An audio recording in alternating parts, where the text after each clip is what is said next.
eng birinchi zikr inson uyg'onganda bo'ladi. Uxlab yotuvdi, uyg'ondi.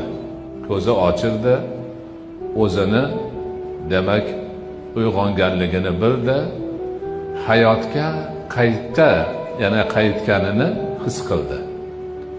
Chunki uxlaganda hech narsani bilmay yotgan edi. Agar Alloh xohlamasa turmay ham qo'yaverar edi. Ko'pchilik yotganidan keyin turmay qolyapti. Ana yarim o'lik bo'lgan odam uyg'ondi, o'ziga keldi, hayotga qaytdi. Ana shu yerda nima deyish mumkin? Boshqalar nima deydi? Xohlagan gapini aytadi. Birov yana ozgina uxlasam bo'lardi deydi.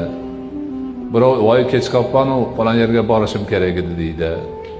Yana kimdir choyni kim qaynatadi deyishi mumkin. Nima desa deydi. Lekin mo'min inson, musulmon inson, zokir inson Alhamdulillahillazi ahyana ba'da ma amatana va ilayhin nushur deydi. Ma'nosi bizni o'ldirganidan keyin qayta tiriltirgan Allohga shukrlar bo'lsin va faqat u zotni o'zigagina yig'ilib borish bor.